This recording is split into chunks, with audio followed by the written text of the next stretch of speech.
Pendant que le garçon embrasse sa femme, il embrasse son beau-père.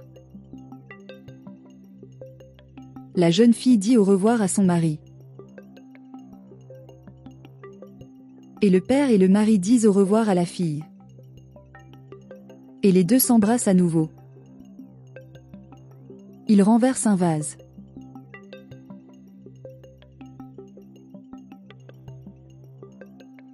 La jeune fille finit par oublier sa clé de voiture.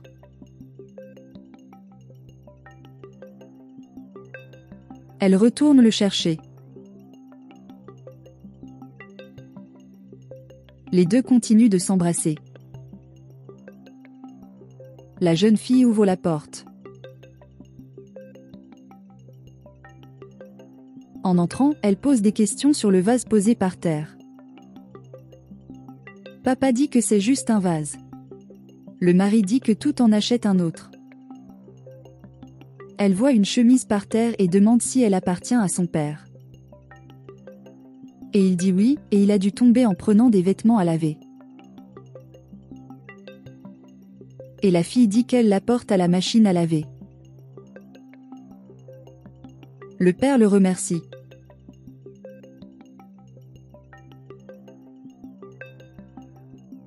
Et la fille est confuse.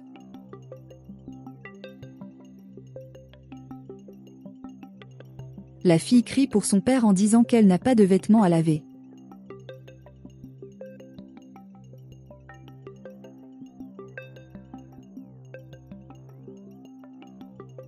Le père dit que c'était rapide et qu'il a même disposé les vêtements. Le mari est d'accord avec l'histoire. La femme demande ce que c'est que cette chose sur le cou de son mari. Il répond qu'il a décidé d'utiliser un nouveau parfum et qu'il a fini par avoir une réaction allergique.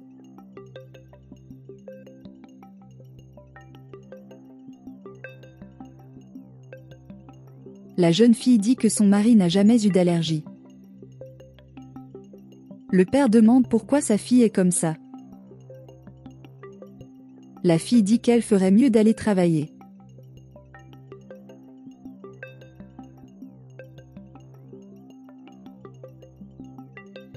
Mais quand elle part, elle colle l'oreille à la porte pour écouter leur conversation et dit que la vérité éclate toujours.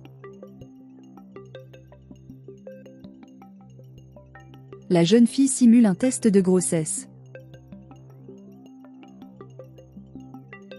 La fille entre dans le salon et dit qu'elle est enceinte. Le mari demande si c'est sérieux. Elle dit oui. Et le père dit qu'il va bien. La jeune fille commente qu'elle pensait qu'il serait plus heureux. Le père dit que c'était une nouvelle surprenante et félicite sa fille.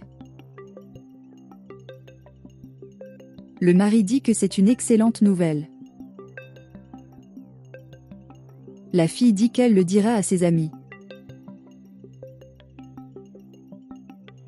Le beau-père demande s'il a menti sur le fait de ne plus avoir de relations sexuelles avec sa fille. Le garçon dit qu'il n'a pas menti. Le beau-père dit que le garçon a promis de s'enfuir ensemble. Le garçon dit qu'il n'y a aucun moyen de faire ça.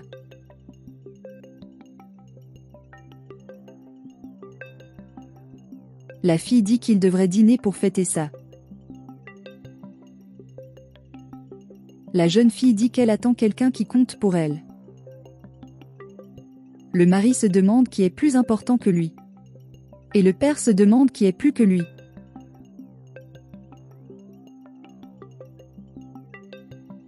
Le garçon dit d'arrêter ça et le beau-père dit que son état est pire. Et la fille dit que c'est son amant. Le mari demande si c'est sérieux. Et elle dit qu'elle est avec son amant depuis 1 an. Le père demande quel est le problème de sa fille.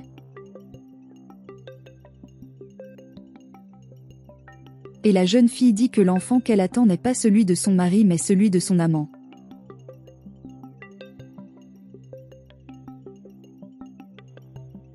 L'amant dit qu'il ne comprend pas comment la jeune fille s'est retrouvée avec son mari.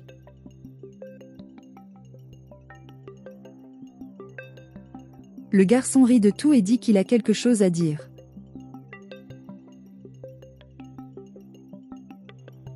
Le beau-père dit de ne pas agir sur la base de ses émotions.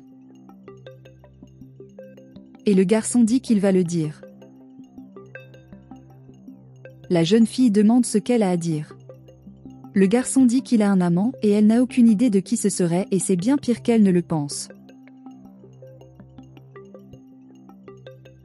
La fille dit de dire. Et le garçon dit que son amant est le père de la fille.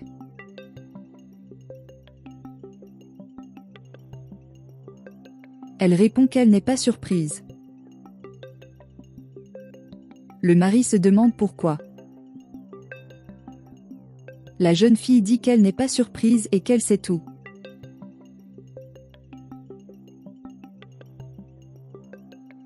Et il demande au garçon d'un accent grave côté s'il a tout ce qu'il voulait. Il dit oui. Et la jeune fille dit que le garçon à côté d'elle n'est pas son amant mais un avocat. Et elle dit qu'elle a besoin d'un témoin de la trahison de son mari envers son père.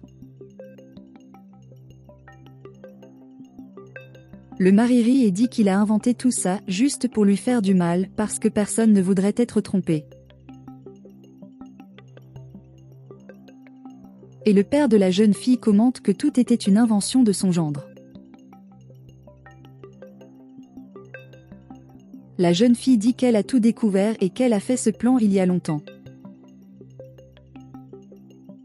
Et il dit que la pire trahison est venue de son propre père. Le père demande le calme. La jeune fille dit qu'elle ne le considère plus comme un père. Il demande pardon à sa fille. Elle dit qu'elle ne veut plus jamais le revoir. Et la fille dit que personne là-bas n'a droit à rien et que tout lui appartiendra. Le père dit qu'il ne peut pas faire ça. La fille dit qu'il lui a fait des choses pires. Le père dit que tout a une explication. La jeune fille dit qu'elle ne veut rien savoir d'eux. Et dis-leur de sortir de chez elle maintenant avant que la situation n'empire. Et dis-le au garçon avant de partir pour qu'il puisse signer le divorce. Le garçon dit qu'il a aussi droit à la maison. La jeune fille dit que la clause du contrat de mariage stipule qu'en cas d'adultère, elle n'aurait droit à rien. Le mari dit que c'est injuste. Et la fille lui dit de signer vite et de partir. Le garçon prend les papiers. Et la fille est pressée. Le garçon dit que tout cela reviendra. Et elle dit de partir bientôt. Le garçon demande s'il peut rester jusqu'à ce qu'il trouve une place. Elle dit de partir. Le père dit qu'elle ne peut pas lui dire de partir.